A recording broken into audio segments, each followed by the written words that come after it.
fait, comment t'as juste l'air trop con. T'as juste l'air trop con, c'est-à-dire qu'en fait, t'es là, seul face à ton piano, t'as un téléphone au-dessus, tu sais que t'es en train d'enregistrer, mais t'as juste la sensation de parler tout seul comme un con. C'est énorme. C'est énorme. T'as juste l'air franchement idiot. Oh le mec, il a le coronavirus? Non, non, il a juste pété un plomb.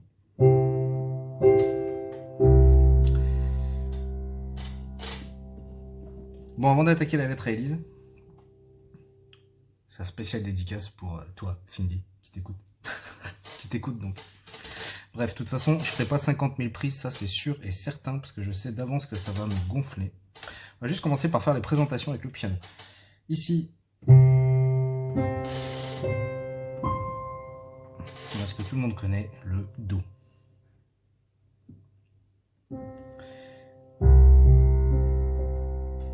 La différence entre chaque Do s'appelle une octave.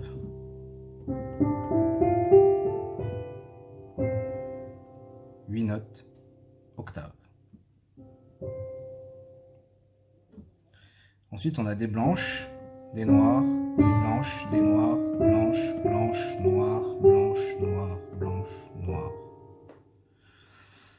Ces notes, on dit qu'elles sont séparées d'un demi-ton.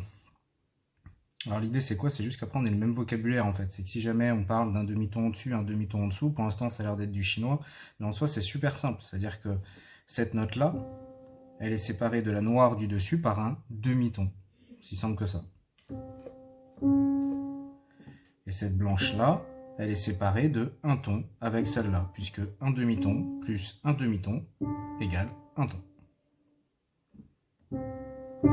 Faudra faire écouter les vidéos à Manu, parce que si jamais il va à la pêche et qu'il cherche des tons, nous on peut lui en donner. Ok, donc un demi-ton, un ton. Ensuite, le principe des accords est justement basé sur les demi-tons. C'est-à-dire que là, on a un Do.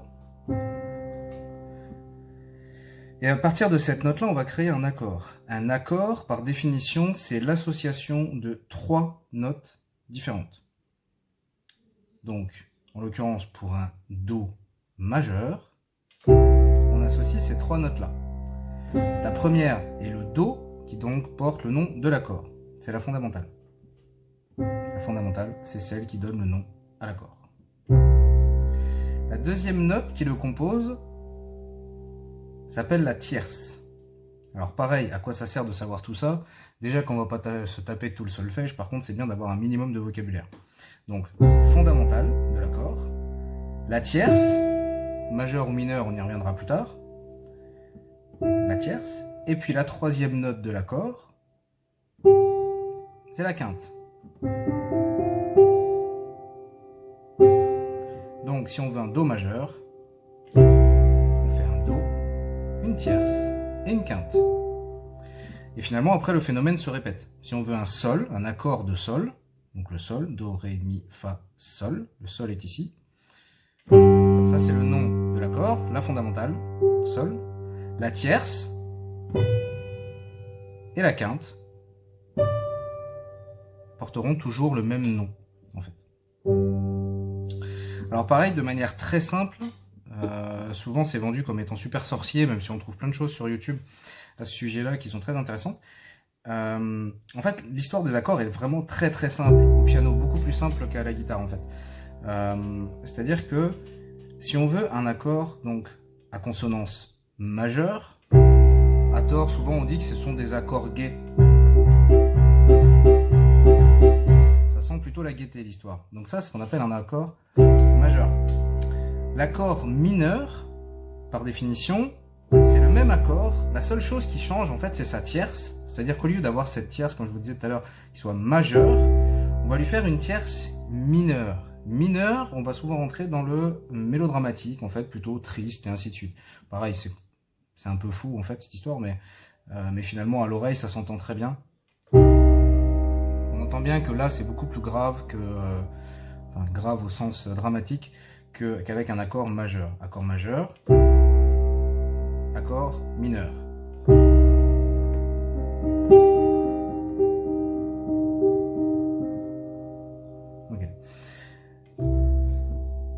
Pour les construire, c'est super simple. On part toujours de la fondamentale. Si on veut un accord de Do majeur, eh ben en fait, on part de la fondamentale, le Do, et on va compter 4 demi-tons. 1, 2, 3, 4. Ça va nous donner la tierce majeure. Si on rajoute de nouveau 3 demi-tons, 1, 2, 3, on a la quinte, qui elle est toujours la même que ce soit majeure ou mineure finalement. Donc la seule qui va modifier, c'est la tierce. La tierce ici, qu'elle soit majeure, soit mineure. Donc toujours pareil, j'insiste là-dessus, c'est juste pour qu'au bout d'un moment, on ait le même vocabulaire. Ce vocabulaire en soi, il est super simple, il n'y en a pas 50 000, la vidéo ne va pas durer 2 heures, mais il faut quand même juste bien imprégner ça en fait. Parce que cette notion-là, elle est toujours utilisée dans la musique. Si elle est intégrée dans la musique, ça veut dire qu'après, même si on va chercher, par exemple, à apprendre un morceau bête et con, on va toujours s'apercevoir qu'en fait, il sera toujours basé sur des accords. Là, par exemple, on est fondamentalement sur un La mineur. Donc, si je répète, pour le Do, si on veut un Do majeur, on part de la fondamentale 1, 2, 3, 4, auquel on rajoute 1, 2, 3, ce qu'on appelle la formule 4 plus 3. Et pour avoir un accord mineur, on fait la même chose mais inversée, c'est-à-dire qu'on rajoute d'abord le 3, c'est-à-dire qu'on part de la fondamentale, on rajoute 3 demi-tons, 1, 2, 3, et on rajoute 4. 1, 2, 3, 4. C'est donc 4 plus 3 pour avoir un accord majeur, 3 plus 4 pour avoir un accord mineur. Pareil, si ça a l'air compliqué, franchement, c'est juste parce que c'est nouveau. En fait, ça n'a vraiment rien de sorcier. Il n'y a vraiment pas besoin d'avoir fait bac plus 5 pour comprendre ce phénomène-là. Alors après, à quoi ça sert de le savoir? En fait, ça sert juste à savoir que, par exemple, si maintenant, de but en blanc, je te dis, je veux un accord de La mineur, par exemple, je vais aller chercher sur mon clavier le La, Do, Ré, Mi, Fa, Sol, La. Le mieux après, à terme, c'est de les connaître par cœur et de pouvoir les trouver facilement sans être obligé de les compter.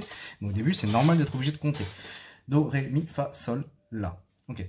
Maintenant, on veut donc un accord mineur, par exemple. Un accord mineur, on a dit, l'opération, c'est on rajoute 3 demi-tons, puis 4 demi-tons. 1, 2, 3. Donc là, on a notre tierce mineure. 1, 2, 3, 4. Et on a notre quinte. Au bout du compte, on a un accord de La mineur. Si on voulait un accord de La majeure, on ferait l'opération 4 plus 3, c'est-à-dire qu'on partirait de la fondamentale, La, 1, 2, 3, 4, ce qui nous donne notre tierce majeure, auquel on rajoute 3, 1, 2, 3, ce qui donne notre accord de La majeure. Je sens des mouvements dans mon dos, je sens qu'on m'observe à parler tout seul comme un taré face à mon piano. Je comprends bien l'idée, remarquez. Okay. Et ça, après, ça marche avec tous les accords. Là, on a un Sol majeur, 1, 2, 3, 4, 1, 2, 3. Et ici, 1, 2, 3, 1, 2, 3, tierce mineure, 1, 2, 3, 4, tierce majeure.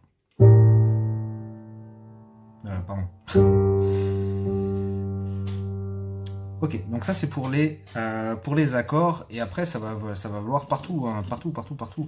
Ici, on va avoir un La bémol, le La bémol, si on veut lui faire un accord, c'est pareil, hein, on rajoute 1, 2, 3, 4, 1, 2, 3, ouf, et ça y est, on a un accord de La bémol majeur. Si on veut le mineur, en fait, on va s'apercevoir que maintenant, on va essayer de faire plus simple, c'est-à-dire qu'on a compris le principe. En fait, quand on a un accord majeur, il suffit, au final, maintenant, de déplacer cette tierce qui, ici, est augmentée d'un demi-ton. On va la diminuer d'un demi-ton, c'est-à-dire qu'on va descendre d'une case, pouf, tout simplement, la plus proche à sa gauche. Et en fait, on va se rendre compte que mécaniquement, ça fait l'opération 1, 2, 3, 1, 2, 3, 4. Donc là, après, on n'est même plus obligé de compter. Si on veut passer d'un accord majeur à un accord mineur, on a juste à déplacer finalement la tierce, donc la deuxième note qui compose l'accord, juste un demi-ton en dessous. C'est aussi simple que ça. Voilà à peu près pour la présentation des accords, c'est-à-dire que là on a 1, 2, 3, 4, 5, 6, 7, 8, 9, 10, 11, 12 notes. On a 12 notes qu'on sait déjà finalement composer en accord majeur et en accord mineur. On vient d'apprendre 24 accords. Donc ça c'est plutôt cool. Ensuite, sur ces accords, surtout au début, à la limite j'ai envie de dire on va pas chercher à faire autre chose dans un premier temps. c'est que souvent la main gauche, en fait, elle va tout simplement répéter la fondamentale, ce qui sera complètement faux par la suite, mais dans un premier temps, c'est un bon point de départ. Pourquoi? Parce que ça permet déjà d'habituer à toujours synchroniser finalement la main gauche avec ce que fait faire la main droite, simplement. Ça veut dire que si ici je cherche à faire un Do majeur, bah, je vais aller chercher en fait à l'octave du dessous. J'espère qu'on voit bien sur la vidéo, franchement je ne sais rien du tout. On va aller chercher le Do de l'octave du dessous et encore le Do de l'octave du dessous. Et on va taper les deux en même temps. Voilà, ce qui va nous donner une bonne basse qui d'un seul coup pose l'ambiance. Et on va répéter ça finalement après sur tous les accords qu'on veut. On va faire un Sol, si on veut un Sol majeur, ok, tac tac, au début on le cherche, c'est tout à fait normal. Et par contre au moment de frapper l'accord, on va chercher le Sol, hop, qui est juste en dessous, plus le Sol qui est à l'octave du dessous. Et finalement là l'avantage ici c'est que ça va déjà commencer à créer une certaine gymnastique des doigts. Même si c'est lent, même si vous êtes obligé de chercher, c'est pas grave dans le sens où au moins ça crée déjà un bon réflexe. On passe sur un Do, octave, octave, on tape l'accord. Voilà. On voit un La, La majeur. Ok, pareil, on tape l'octave, octave, octave. Voilà. Et après, finalement, il va rester qu'une seule chose dans la présentation du piano, c'est le principe des gammes. Alors, pour tous ceux qui n'ont pas étudié la musique comme moi, puisque je n'ai absolument rien. T'as vu, je suis déjà parti dans le mode. Cindy, t'as vu, je suis déjà parti dans le mode. Je parle pas qu'à toi. Alors qu'en fait, j'ai un abonné sur la chaîne, c'est ma belle-sœur. Tout simplement parce qu'elle voulait apprendre la lettre à Élise et qu'elle m'a dit qu'elle n'avait pas réussi. Et finalement, je me suis dit, tiens, je vais créer cette connerie. De toute façon, j'ai rien à foutre, on est confiné à la maison. Donc, on continue. Les gammes, le principe des gammes, si forcément comme moi t'as jamais étudié la musique ou quoi que ce soit, il paraît que quand tu fais des écoles justement, oh là là, ils m'ont pété les couilles avec les gammes et ceci et cela, machin, nan, nan. C'est un peu comme l'histoire des verbes irréguliers avec l'anglais, tu sais, le truc où on te casse les couilles avec de la 6e à la 3e, parce qu'en France on est super doué pour apprendre l'anglais. On te casse les couilles avec ça pendant 4 années et au bout du compte déjà tu t'en rappelles même pas et voilà, bon bah bref, en gros les gammes on leur a cassé les couilles avec, pour tous ceux qui ont fait de la musique. Bah, sur le principe, je suis d'accord, c'est vrai que c'est chiant. Maintenant, il y a quand même quelque chose qui est super intéressant là-dedans, c'est que si tu comprends le principe des gammes, tu vas comprendre que n'importe quel morceau est toujours basé sur une gamme. Enfin, la plupart du temps, enfin dans la majorité des morceaux, on va dire, on sera fondamentalement toujours basé sur une gamme. Cette gamme, en fait, elle sert juste à se repérer. Si on prend la gamme de Do, qui est connue de tout le monde, Mi, Fa, Sol, La, Si, Do. Voilà. Ici, on a une gamme, simplement. Mais des gammes, il en existe des dizaines, des centaines même, différentes. Si on prend, par exemple,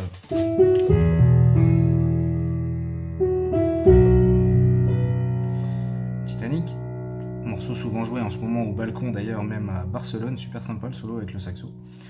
En fait, elle est basée sur une gamme.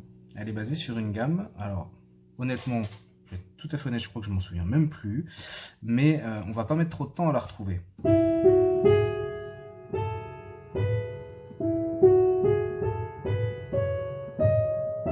Voilà, on est sur une gamme de Mi, tout simplement. C'est-à-dire qu'en fait, quand on fait Do, Ré, Mi, Fa, Sol, La, Si, Do, on entend bien cette chanson que tout le monde connaît. Okay. Et ben on va faire la même chose, mais en partant du Mi. Ah, ça c'est ce qu'on appelle une fausse note. Tu vois, comme ça pique dès qu'on sort de la gamme. Donc on va la refaire sans la fausse note. Voilà, en fait c'est exactement la même chose. Donc ça c'est une gamme, mais qui est juste au-dessus. Et finalement le point commun entre la gamme de Do et la gamme de Mi, c'est quoi? Pareil, hein, on va essayer de rester simple. Partir du principe que ça reste simple, les choses sont simples en fait. C'est que en fait, on va toujours repartir sur cette histoire du demi-ton, c'est pour ça qu'il fallait commencer par ça. C'est-à-dire qu'en fait, la gamme de Do, elle est séparée en fait par un certain nombre de demi-tons entre chaque note. C'est-à-dire qu'entre la note du Do et du Ré, on a un demi-ton d'écart. Entre le Ré et le Mi, on a un ton d'écart, pardon. Un ton. Entre le Mi et le Fa, on a un demi-ton, on touche direct. Okay. Entre le Fa et le Sol, on a un ton, ensuite un ton, ensuite un ton, et ensuite un demi-ton. Donc si on prend cet écart et qu'on le reporte sur n'importe quelle note, on va être capable de trouver n'importe quelle gamme. Puisque ici, si on prend Mi, on rajoute donc un ton, On rajoute un ton, donc un ton c'est un demi-ton plus un demi-ton. On rajoute le demi-ton. On rajoute un ton, encore un ton et un demi-ton. Et donc finalement, sur le même principe des accords, donc maintenant qu'on a compris le principe de construction des accords, en fait on a compris le principe de construction d'une gamme. Et en fait maintenant si on reprend typiquement l'exemple là du Titanic, donc en gamme de Mi, l'avantage qu'il y a c'est qu'une fois que tu connais ta gamme,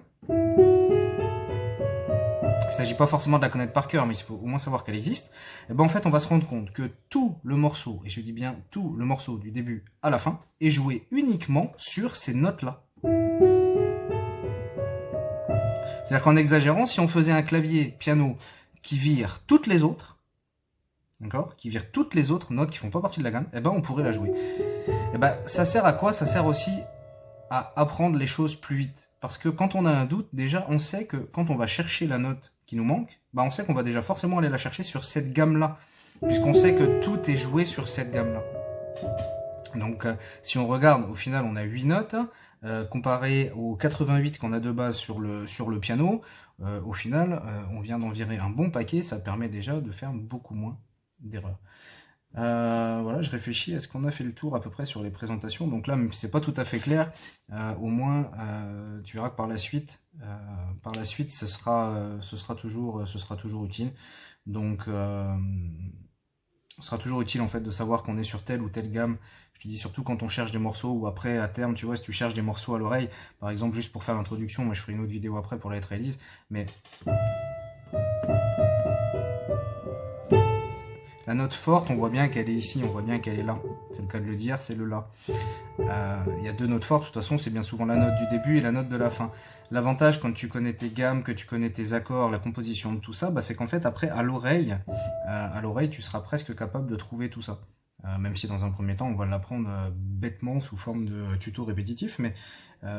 Mais à terme, une fois que tu as ça, en fait, c'est vraiment la porte ouverte à la liberté.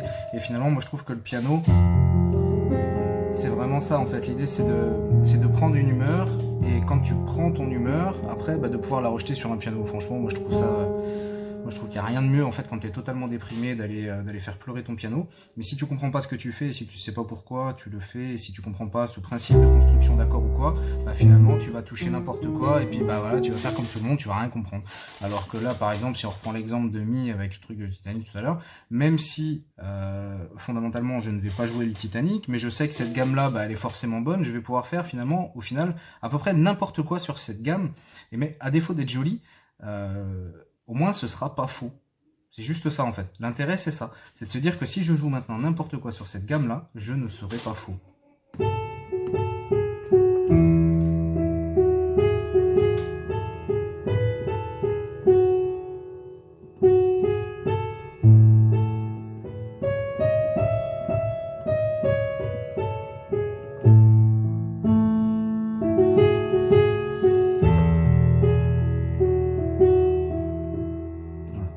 Et au final, on peut faire n'importe quoi, dans quel sens, dans n'importe quel sens, dans n'importe quel rythme possible et imaginable, même si c'est pas beau, au moins ce sera pas faux.